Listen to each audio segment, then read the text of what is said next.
Hello. How's everybody? You're sticking with us at the end of a long day. Hi, I'm Barbara Slavin. I'm a distinguished fellow at the Stimson Center, an Iran nut, a few other accolades maybe, and some brickbats people would throw my way. Anyway, thank you to Michael for asking me to moderate this panel on foreign policy. We have a very distinguished group. Matt Duss, Executive Vice President at the Center for International Policy. Karen Kornbluh, who's a fellow at the Center for Democracy and Technology. David Rothkopf, founder and CEO of DSR Network, host of an incredible podcast, Deep State Radio, if you haven't listened to it. And Anne-Marie Slaughter, president of New America, former dean at the Princeton School of Public and International Affairs, former head of policy planning at State Department under Hillary Clinton. So I think these folks can carry the day. Now, Michael wanted me to start with some theoreticals, but I mean, we have so much going on that it's hardly theoretical anymore when we talk about some of these crises. But he wanted me to ask each of the panelists for their opinion of what would happen if Russia isn't satisfied with the 20% of Ukraine that it occupies and it decides it wants a piece of Estonia that has a large Russian-speaking population. China goes for Taiwan. Israel formally annexes the West Bank. How do you think about these theoreticals, especially in a climate in which we clearly have no international law being respected by the United States anymore, and we do what makes Donald Trump feel good on any particular day? So start with you, Matt. Well, first of all, thank you. Thank you, Barbara. Thanks to my colleagues up here, and thanks to Democracy for inviting me to participate. I guess I have to, given that Mike is my close friend, I have to pay some respect to those theoreticals before I pivot to the question I'd rather answer. But no, I mean, we don't, Donald Trump, I'll start with the last one first. What if Israel annexes the West Bank? It is already annexing the West Bank. This is happening day to day. It has been happening not just under Donald Trump. It has been happening for years, and the United States did very, very little about it. I mean, I'll come back to this, probably a number of times over the course of this conversation, but so much of what Donald Trump is doing in foreign policy is what he has done in policy in general, is that he makes the subtext into text.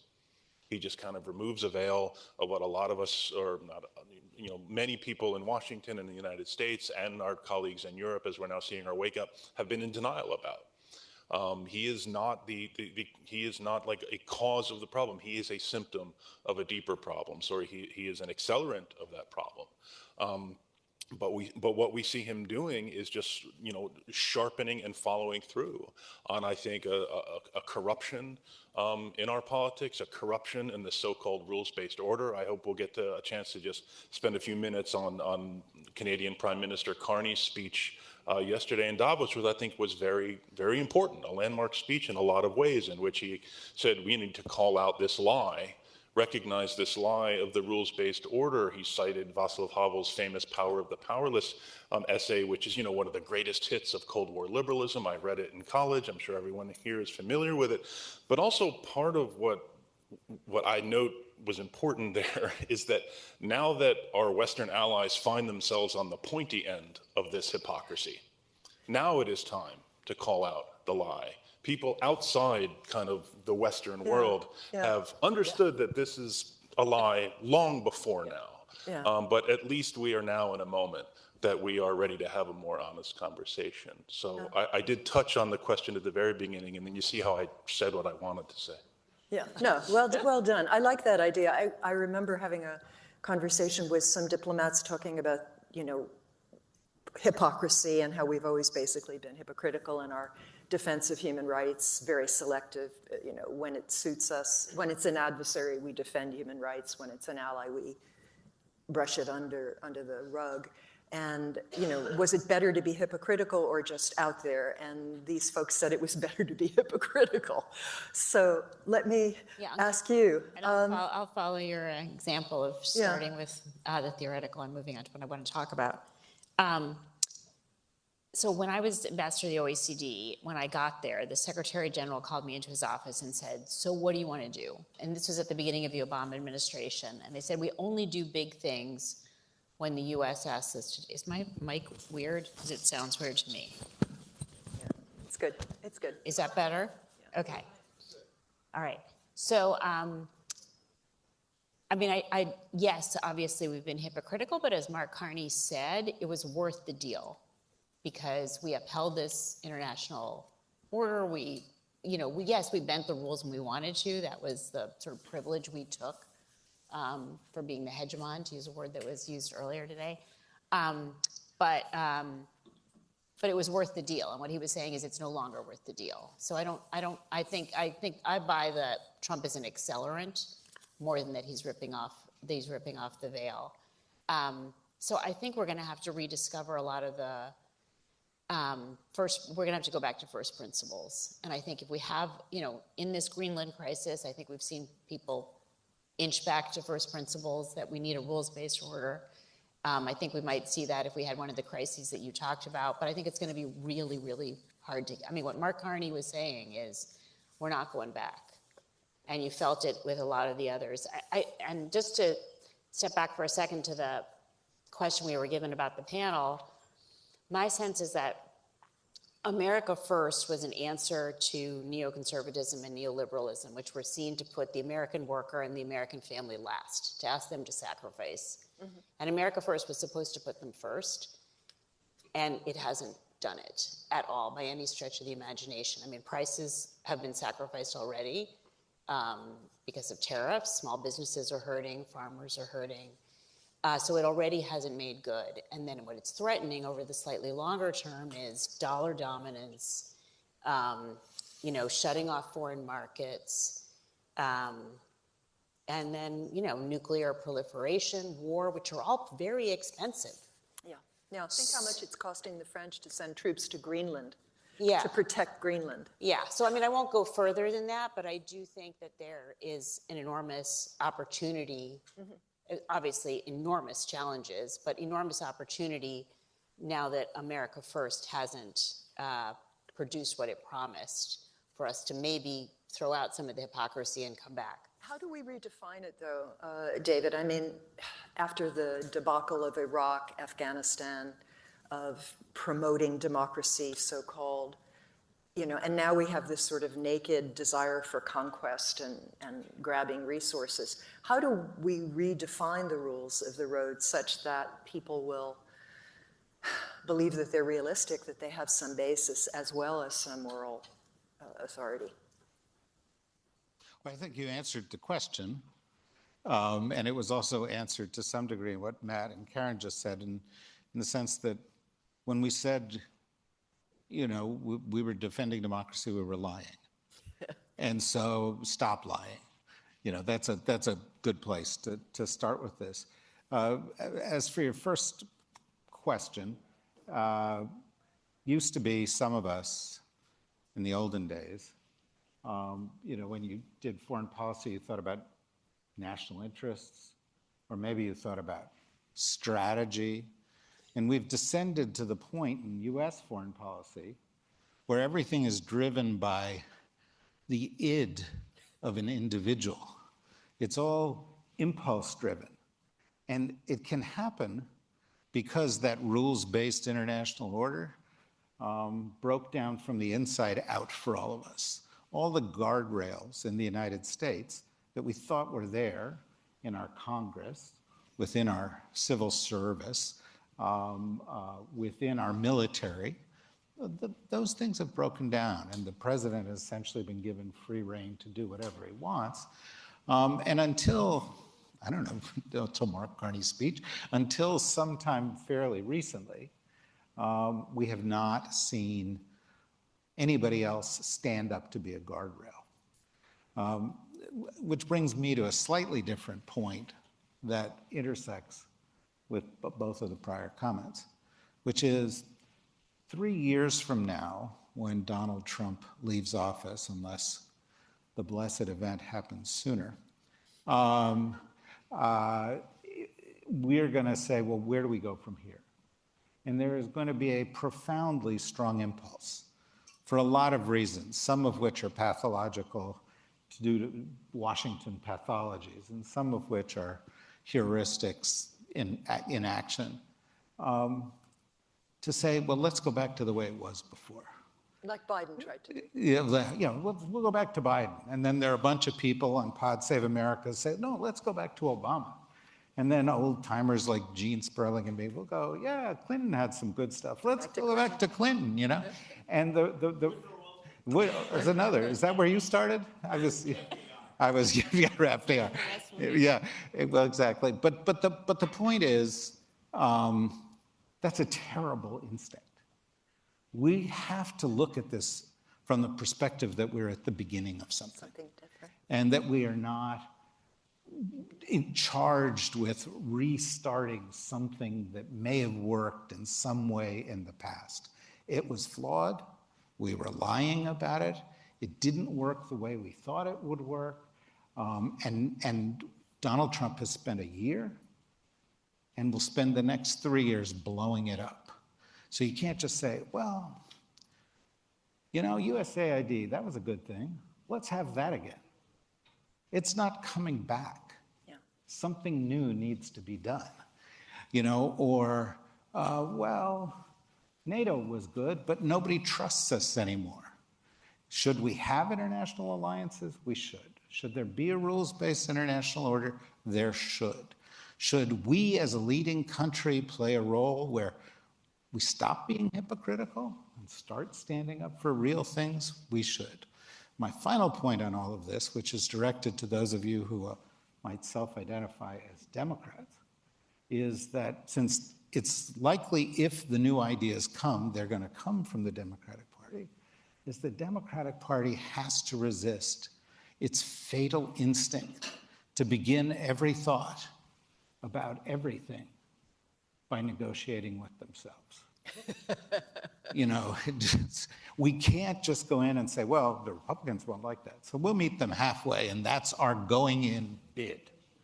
I think we need to do what they have done from the beginning, which is go to first principles, go to what we think we need going forward, go to new priorities, a new nature of leadership, and a new paradigm, and come up with new ideas.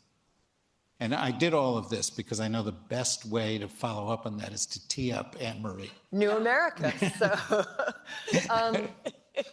what are the new ideas in foreign policy that are going to get us past the mistakes of neoconservatism and id-driven dominance?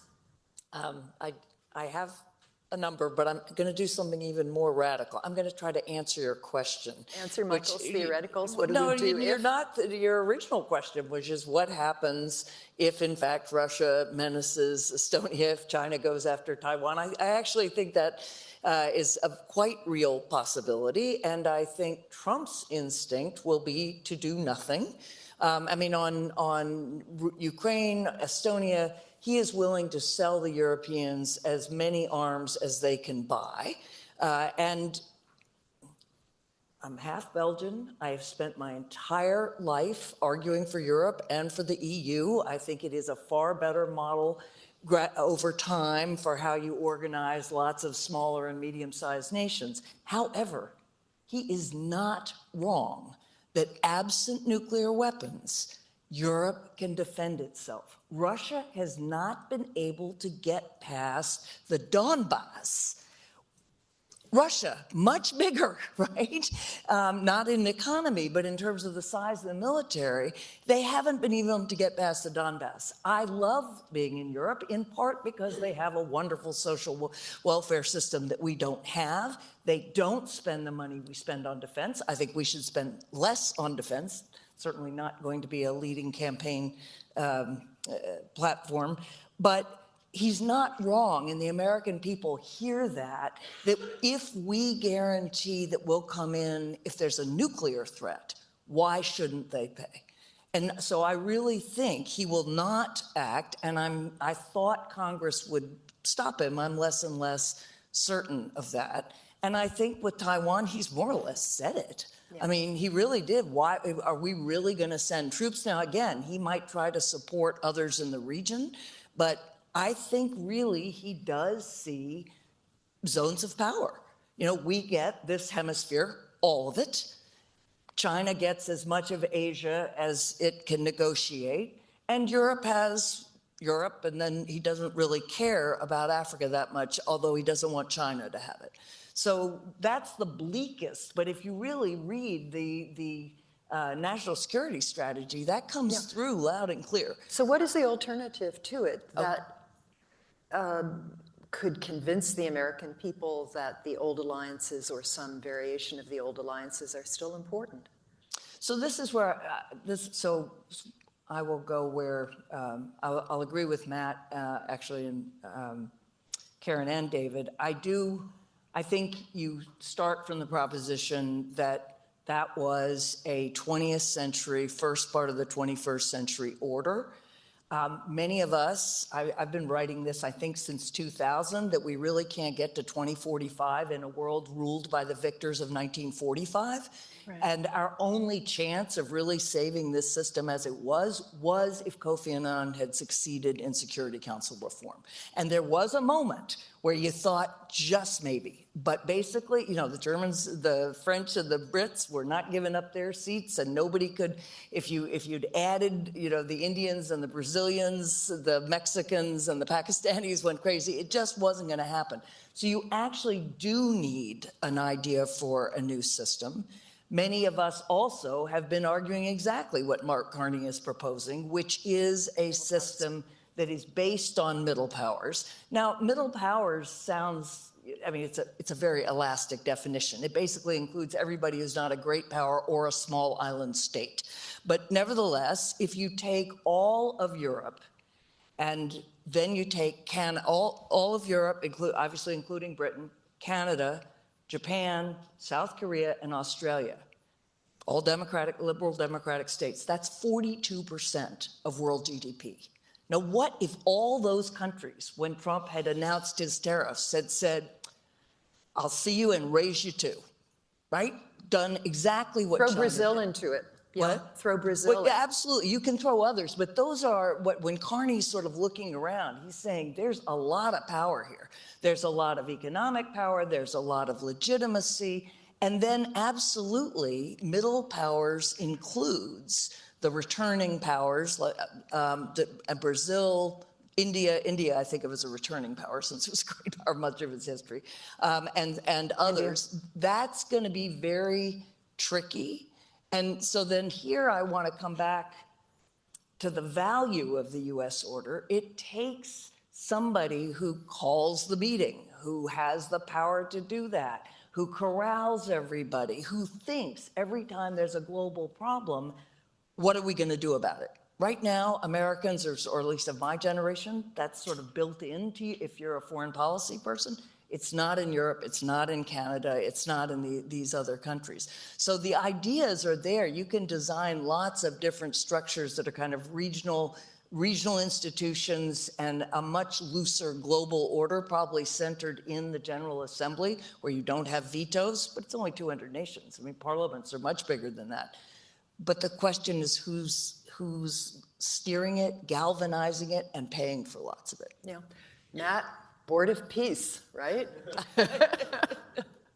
I just checked the list of countries that have agreed. You know, the list is growing. The number of countries that have agreed to be part of the Board of Peace. The number of corrupt authoritarians who are being added, I think, is exponential every single day. I think Putin was invited to join. He hasn't decided. He hasn't decided. He's playing hard to get, as he often does. But Belarus said yes. Belarus, so it's we're clearly in the home stretch. Bibi was also invited. Not to keep hitting this theme, although I will, is, you know, this marks, I think, the latest step in a process that the United States has monopolized for many administrations. going back to Oslo. It has decided that, okay, it's nice if you had these UN Security Council resolutions, but ultimately we get to decide in consultation with the Israelis what international law actually means, who has to follow it, and who has to face consequences, right? Again, this is why I'm talking about the corrosion of the so-called rules-based order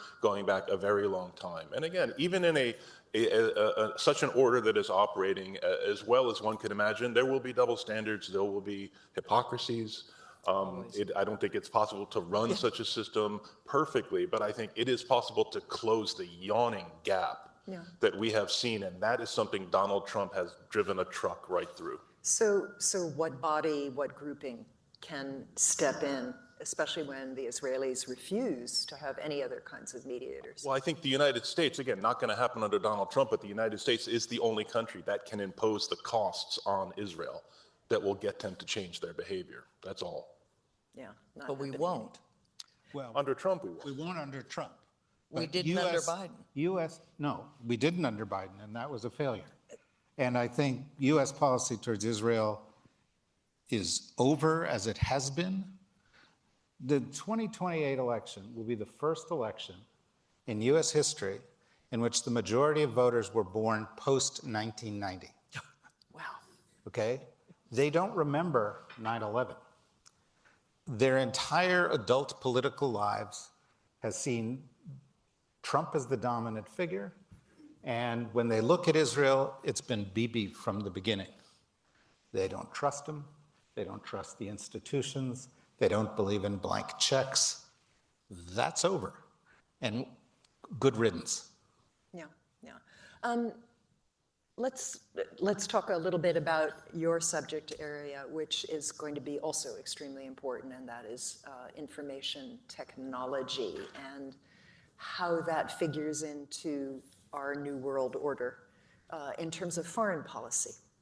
Yeah, so just building on this idea of middle powers, and Anne Marie has talked about networked alliances on the digital, on governance of AI, and before that, even governance of social media. The U.S. has been busy challenging the sovereignty of other nations to implement their own laws and decide how technology is going to be deployed in their countries. There are a number of frameworks that have been popping up in the G7, in the G20, APEC, Council of Europe, OECD. It's entirely possible that if we would stop acting as the salesman for big tech and would take a step backwards, that there could be some kind of alliance on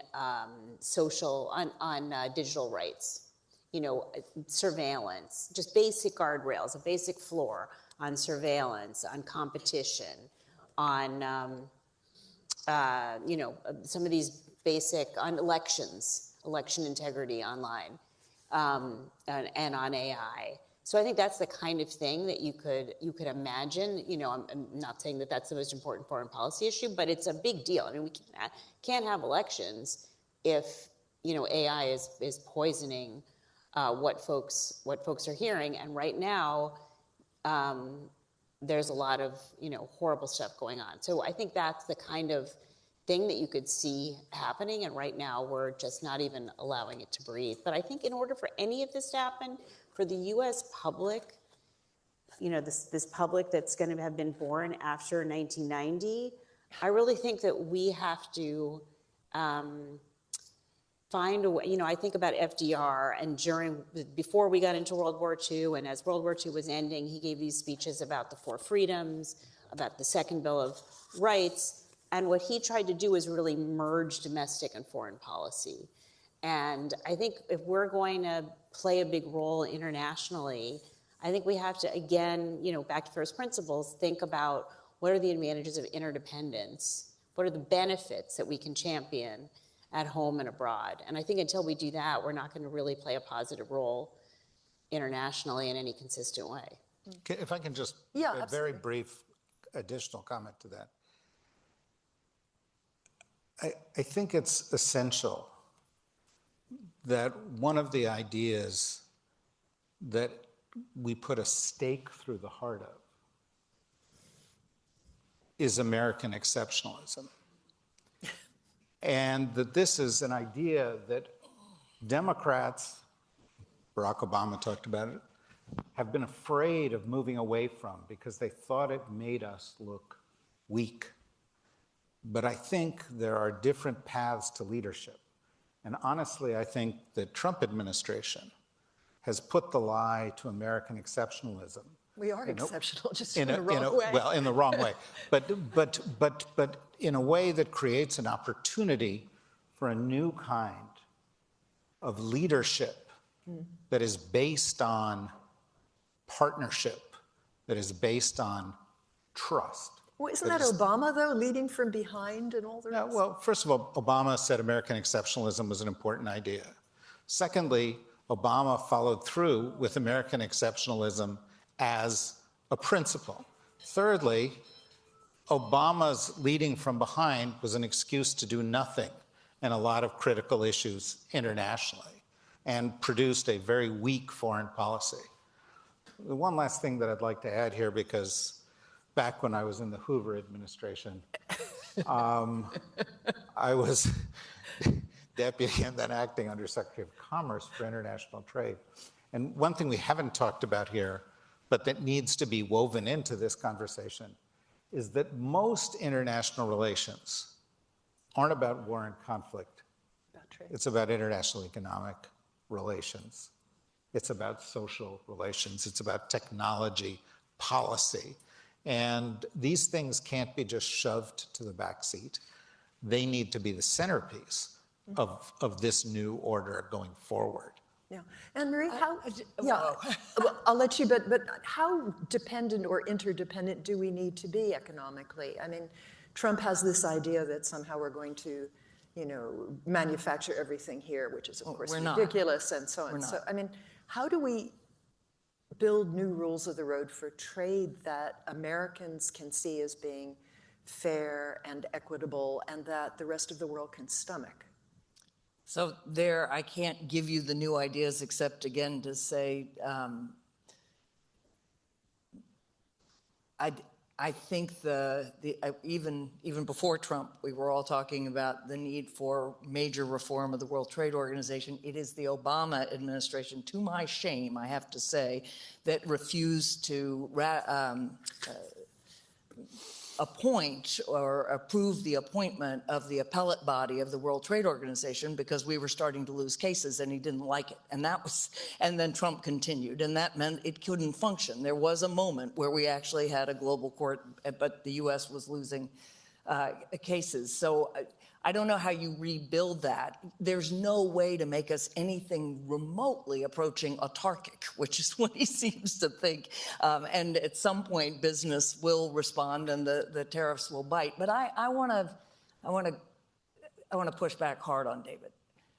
The exceptionalism that the U.S. has embraced, like the French, it's not like we're not the only nation that thinks we're exceptional, and there's nothing wrong with thinking you're exceptional if what you're exceptional for is something worth being exceptional for. And the best idea was exactly that we had a values-driven foreign policy, that we were not driven by ethnic nationalism, nor a desire to expand our territory, that we actually stood for a set of values that we were trying to live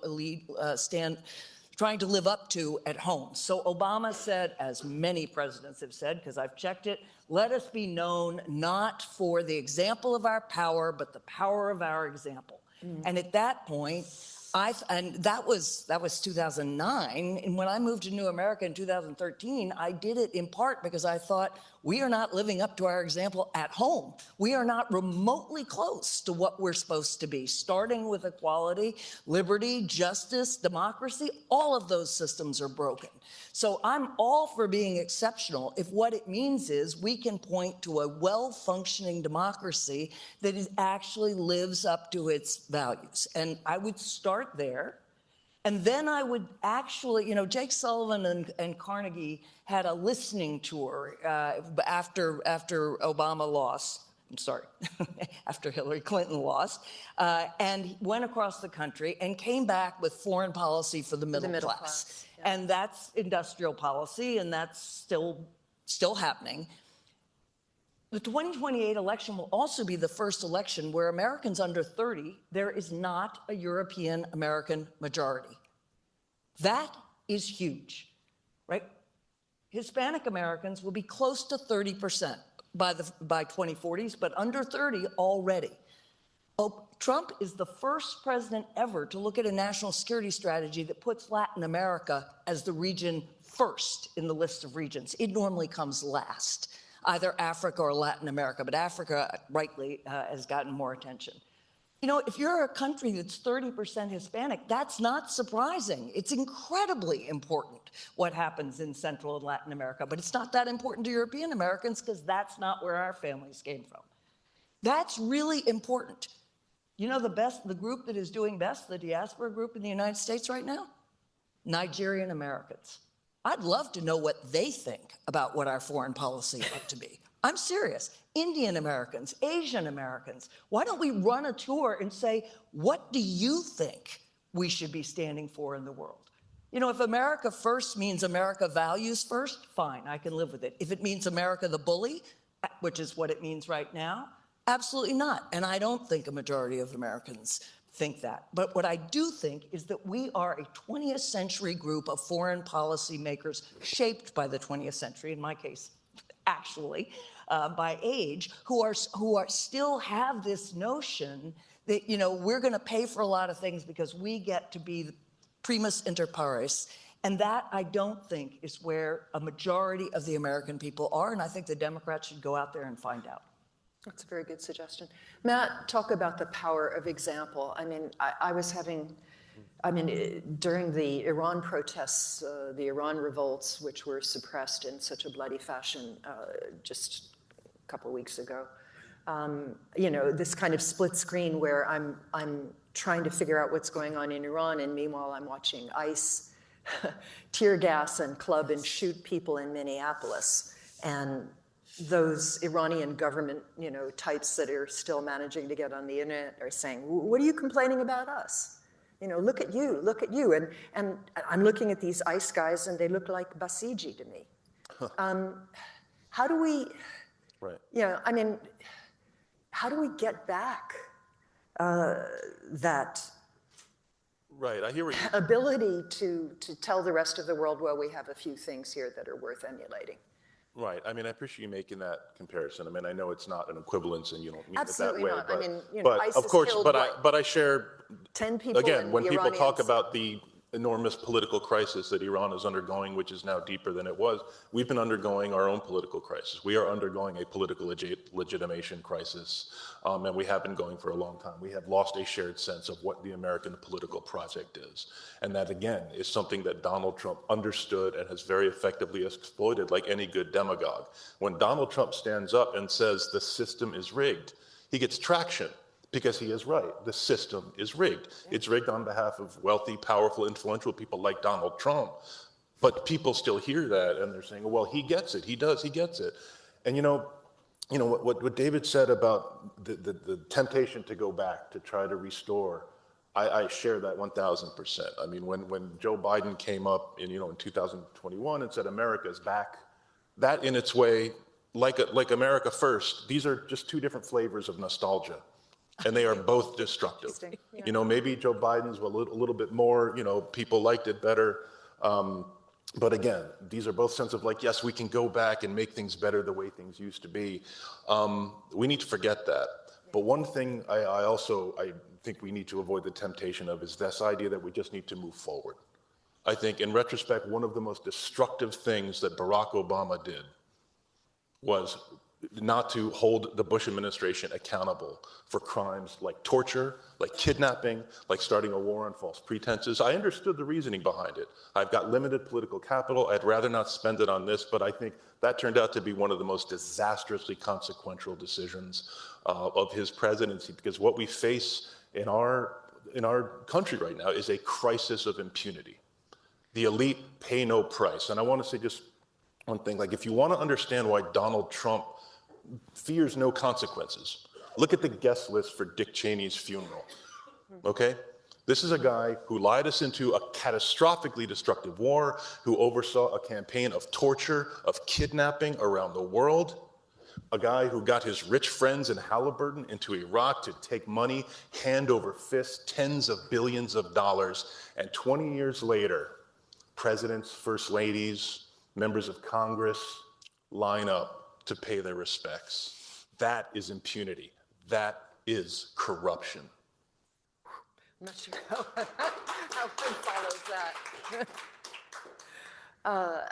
Accountability, truth and reconciliation obviously will be very important, but I mean, if we survive the next 3 years, I think a lot of people will just be so grateful to wake up in the morning and not have to worry about who's president of the United States, yeah? That would be profoundly dangerous if that's the reaction.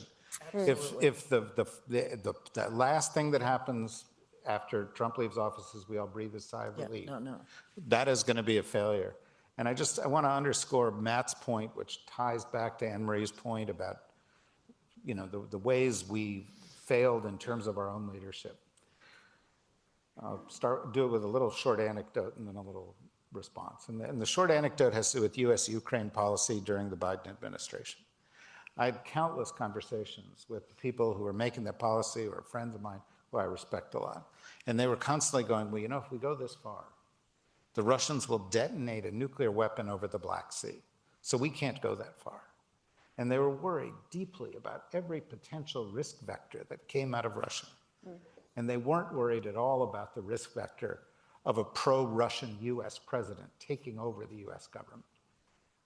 They didn't recognize that the biggest threat to our Ukraine policy was US domestic policy. That's right. And that related to what Matt is saying, we'll have a lot of conversations about politics, and we'll have a lot of conversations about policy. But the problem we have in the United States is with power, and the way power is allocated in the United States right now. And the fact that the amount of money that billionaires have put into American politics since 2010 has increased by 14,000%. Jesus. 14,000%. That the amount of, that because of Citizens United, Shelby County, because of the inability of the Congress to deal with campaign finance reform, because of the inability of Democrats as well as Republicans to fight for a more equitable system, the complicity of the Clinton administration and the Obama administration to a large extent with the Wall Street agenda. The reality is that inequality now is worse than inequality during the Gilded Age, and that power now is much greater in the hands of the very, very rich than it was then, because there weren't super PACs back then. There wasn't black money back then. There were no mechanisms for them to control power in the United States. And if we want to fix what is broken in the United States, as some of us I know are working on all the time, the reality is this: our power structure needs to be changed. Otherwise, you're going to get another Dem who's going to come in and say, oh, I care about the environment a little more than the other guy, and let's do some AI because that sounds cool. And they're going to then say, but let's keep with this agenda that gives the tax breaks to the super rich, that gives the benefits to people who have wealth as opposed to the ones who earn income, that does these things that have corrupted our country to the core. And so this, I think Matt's point is extremely well made, and I just want to reiterate. Please, yeah. And by the way, what's the drill here? Are people allowed to ask questions, I assume, right? Or no? I don't know. Where's Michael? It's up to you. It's up to me. Yeah. If there is anybody in the audience who would like to ask a question, please think about a question. But go ahead first. I just want to foot stomp what they've both said and add to that things are, if Trump isn't calling the question, where the economy is going is calling the question. And by that I mean, I think if the midterm election is going to be about grocery prices and, as you said, data center causing electricity prices to go up, the 2028 presidential is going to be about AI. And people already feel that they're very nervous that AI is going to take their jobs or at least make their job less secure. They feel that big tech has too much power in DC. And we're already seeing startups getting doctors and lawyers and architects to train the AI to do their jobs. I just found out this week that most nurses are on 4 gig platforms already. But you're on gig platforms. So, and that algorithms are going to determine their wages based on how desperate they are, because you can still buy from data brokers, what loans they have, what's in their bank account. So, those who have jobs are going to find their prices algorithmically set and their wages algorithmically set. But then a lot of the professional class, our kids are going to, many white collar jobs are going to go the way of journalism for some very similar reasons. And there goes, the whole upper middle class. Not think tank jobs, though, right? Definitely not think tank jobs. That's that. If we don't think about how we're going to, I'm not arguing against AI, but I'm just saying it's calling this question of power, and it's calling this question of, we have to decide how we want to organize things, not let it be done to us. And just one other point on this that I think dovetails with what both previous speakers said, which is that I think the American people are no longer willing to trust a foreign policy elite to make decisions for them. And I think that's been true for a long time, but I think we really have to learn it now.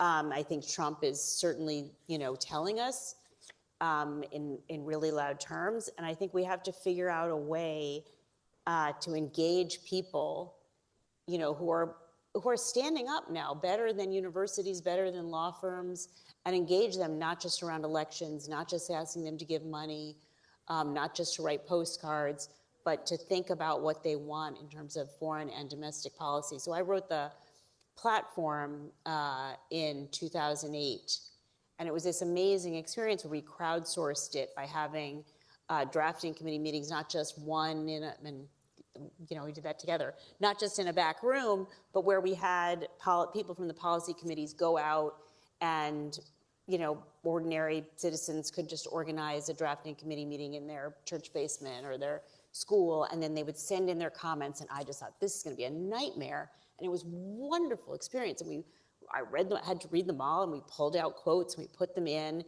and we got great ideas, and people felt that they had contributed. And then, that they continued through the Obama campaign, and then they were all forgotten about and dismissed and not involved in governing. And I think that was a terrible, terrible mistake, and many people in the Obama administration have agreed, and Obama himself has agreed. But I think we need to involve people not just in campaigns, but throughout. I think Bob Yes, Abernethy had a question. please. Do you need a microphone? Wait 1 second. Yeah. Each of you has stressed the importance of new ideas, new policy ideas for the upcoming years. That's what the journal is all about. We're about publishing those new ideas. So I would like to ask each of you, starting with David, to name 2 people you think we ought to invite to write articles for the upcoming two issues. Oh, I'll name 3. Matt, Karen, and Anne Marie. Good morning.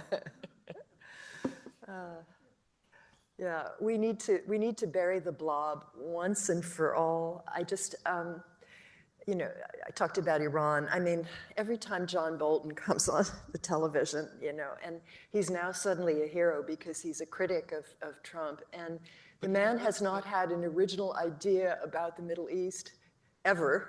Right, but let's be honest. I mean, they're but Dems too, right? Yeah, they're Dems too, because let's think of how many people who are friends of ours, who are in administrations, who went off and burrowed into Goldman Sachs and J.P. Morgan, Harvard, and the Kennedy School, and burrowed off into Microsoft and these other places, and then they're like, okay, I'm ready, and we're like, oh well. Yeah. Those are good old people. They're not corrupted by that. But the reality is that the most corrupt place in Washington, D.C., let you know a little secret, is the breakfast room at the Four Seasons Hotel. Okay? And the reason it is that people wander from table to table. And somebody comes over and says, you know, I'd love to talk to you about your next career when the time comes. And people go, oh yeah, next career, I'm going to make my money. And then they say, by the way, there's one other thing that you've been working on, and let's talk about that too. And it corrupts our whole system.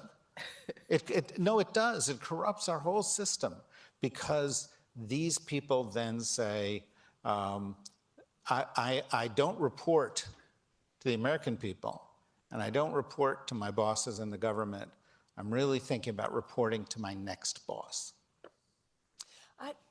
So I heard Bob's question, and I can't answer it now. I can give you the profile.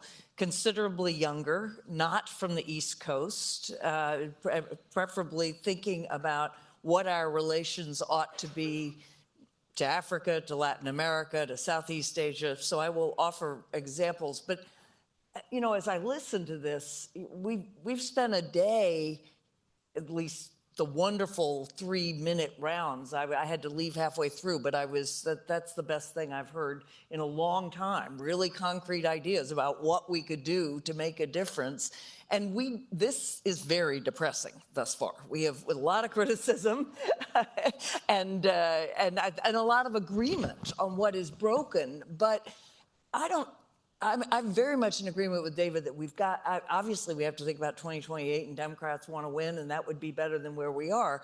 But if we just keep cycling, for one thing, in foreign policy, that's already why we are not going to be trusted even if the Dems win in 29. As early as 2022, when the Russians invaded Ukraine, the German Chancellor Scholz was already basically saying, you know, we've got to have a Zeitenwende. We have to spend more money on our defense because we don't know what will happen in 24. And they know that we're in this political crisis, and they think we're mad, but they know that we're cycling. So we need a 2050 or at least 2035, 2045 plan where we're really taking seriously, yes, our political system is not representative.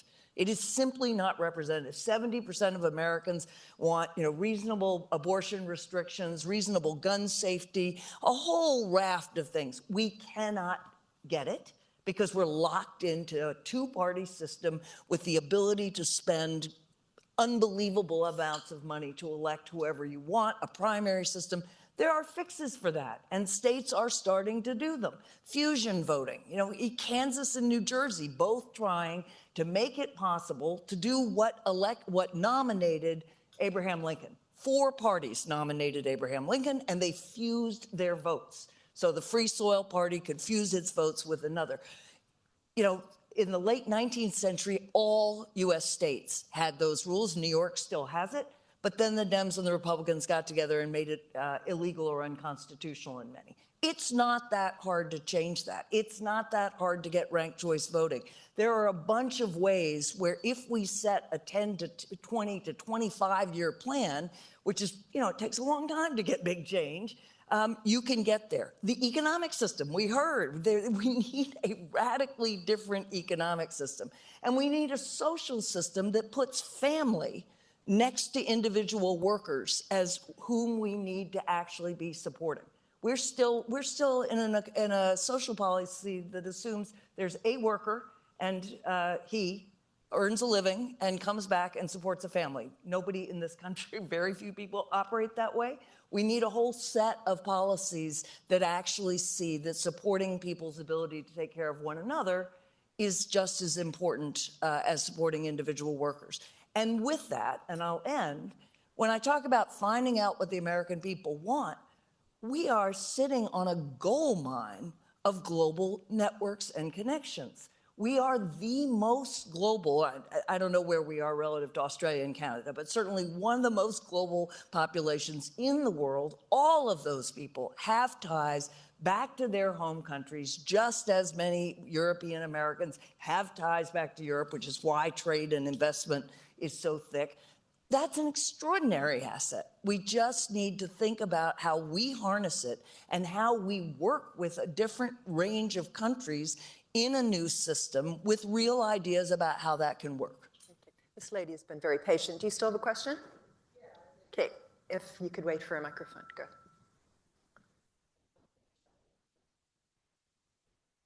There's just been a lot of good discussion about policy, but there's been no mention of the infrastructure even to do any of this. There's no mention of State Department on the ropes, no AID, a lot of the infrastructure in the government. And I'm wondering if anybody has given any thought to that, because any planning for that should start now, not later. To that, I mean, one of the things that's most distressing is to watch the achievements of one administration be ripped up by the next. And is there a way to give our foreign policy a little bit more continuity so that governments have the courage to make a deal and know that it might actually last beyond the next election? So I'll throw that as well for whoever wants to. Can I just say, I'll be the skunk at the garden party. I mean, I was plunked into the State Department as a non-foreign policy person, as ambassador to the OECD. And I think there's a little too much continuity. Okay. You know, the Foreign Service members get promoted based on, you know, not making waves and being friends with other Foreign Service workers who promote them. And there was I found, at least in my little corner of Europe, a culture of, sorry? Kludge. Okay, I hadn't heard that word. Just that there was I mean, I remember, this is a minor example, but I think this room will understand it. I had a meeting of my staff, and one of the commercial officers was just reporting back and went to this meeting, and the Europeans are going to define grapefruit so that California grapefruit no longer is a grapefruit. Now on to the next item. Wait, just a minute. You know, just no sense that was important to the U.S., that we had to change it, that you had to go to battle, that you might ruffle some feathers.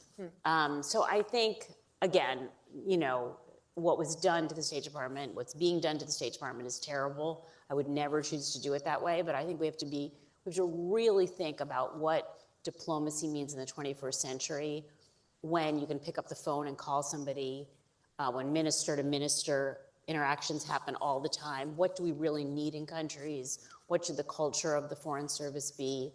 What are we trying to achieve? I don't have the answers to that at all, but we definitely do not want to go back. But no, and we don't want to go back. And I think, you know, I for whatever reason, accidentally have written 2 histories of the NSC. Some of you may have noticed we don't actually have an NSC anymore. He's the archivist, he runs the State Department, he's got all these things. It's down to next to nothing. You know, a lot of the structure that we have in the government can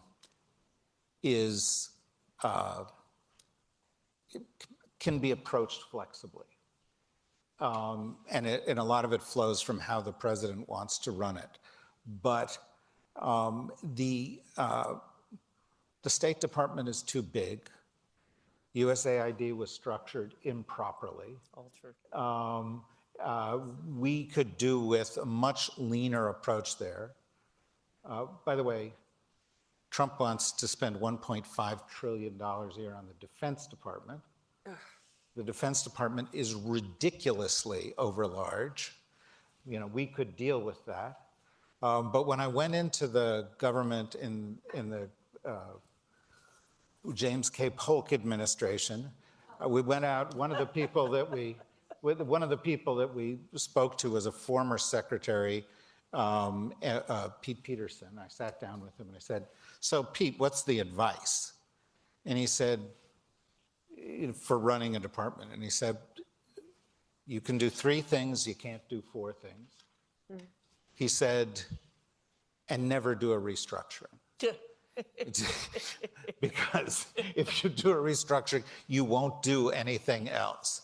I think that you're underlying what you're saying is a serious question. Within these departments, we need to protect, you know, vital assets. We need to have inspector generals that work. We need to have, you know, go back to civil service protections that allow us to have independent perspectives, and we need to restructure the places. But I would like to say one other thing that relates to this, and that is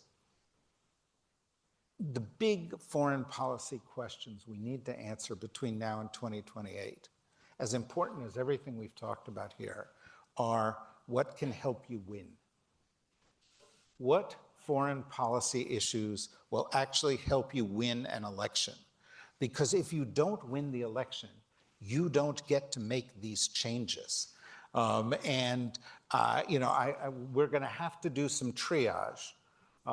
And I know, I actually chair a group of senior national security people who get together to talk about what we're going to do next. And they're brilliant, and you know a lot of their names. And they will sit there and tell me that we need to change the specifications for this class of destroyer because of what. And I'm like, okay, that's fine. But if we don't win, and we then don't take strong action, we're not going to fix the issues we're talking about here. If you don't change the structure of the US Supreme Court, if you don't deal with the filibuster, if you don't deal with the structural impediments in the United States government, if you don't, going back to Matt's very good earlier point, hold people who are breaking the law and destroying the United States accountable, if they don't go to jail, if they don't, you're not going to change all these other things. Because the power structure is going to be the same. So really, because we're in a critical moment, focus, as you would with triage, deal with the urgent issues first. You want to have a little policy group talking about some of these tertiary issues, great. But if we don't solve number one, you're never getting to number two. Can I say one Okay, sentence Matt's to been follow up trying on to that? Sorry. This will be a lead into you. Somebody said this before, but I think we can't, this idea that we don't negotiate with ourselves before we speak. So that if we're going to win, I think we have to be willing to say things, say what we stand for, even if they're going to be really hard to achieve, and state our principles and not be afraid to do them. And I think we saw, the power of that. I'm from New York City. So many people said to me about Mamdani, well, can he get any of it done? As if most Republicans are held to that standard. It's a statement of values, it's a statement of what my intentions are, and that I'm committed enough, so I'm going to break a lot of China to try to get it done. I think that part of bridges that what do we need to say to win, and then what are we going to do? Go ahead. I think David put a really good question on the table, is what issues help us win? I think all of us who work on foreign policy would like to believe that foreign policy helps people win. I don't know how often it is the case, but I'll just say this. I've noted, it's very interesting to note that in every election since the end of the Cold War, with the one exception of 2004, the more pro-peace candidate has won. Yeah. In every election since 1992, the more pro-peace candidate has won, with the one exception of 2004. Now, I'm not going to say that that is why they won, but I think that's an interesting set of data. I think so too. I think it's a very interesting set of data. It tells us something about what American voters want. But I would also say the issues are important, the positions are important, but it also is just say what you believe. And this is where I'll go. You mentioned Mamdani. Mamdani took a lot of heat for his position on Gaza.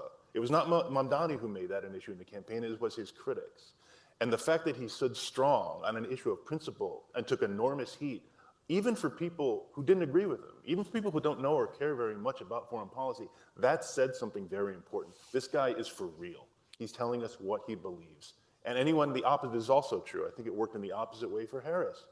Even though she had a lot of good ideas, the fact that when she was pressed on Gaza, she reverted to the same old talking points. And that said, I'm not really for real. I'm just going to. I think the whole notion of restraint, Trump ran on restraint, and then he look what he's doing. He's dropping bombs everywhere he can.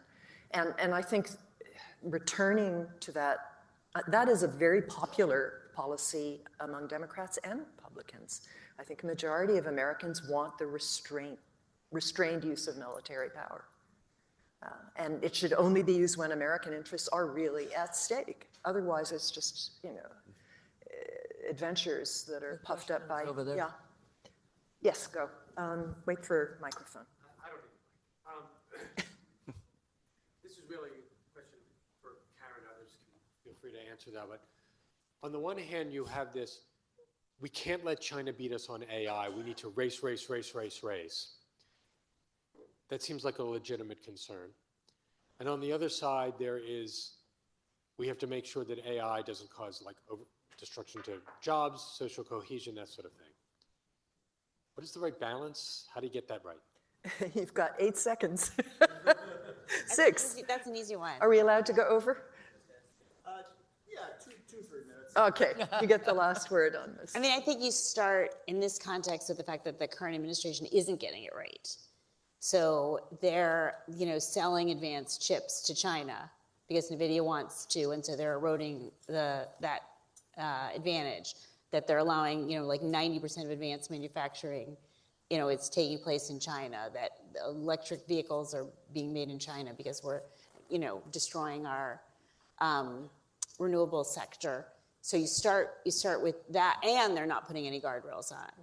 But I think the reverse of that is, this is exciting technology. We're not going to stand in the way of it, but you can have innovation with some guardrails about, surveillance, about competition, about civil liberties, about reliability and transparency. I mean, large enterprise users aren't going to adopt AI in a way that's really going to increase productivity if it's a black box that isn't reliable. So I think I think there's a way to do it that may sound glib, but in opposition to what's being done now, it can sound pretty compelling. I would just add briefly, I spend half my time dealing with AI now as a set of issues. I agree with, generally with what Karen has just said. The reality is we're not going to keep China from competing with us. We're not going to keep them from getting advanced chips. We have to invest in our capacity here. That involves allowing people back in this country to study. That involves embracing the best minds in this country. That involves directing money into research and development as we once did in the past.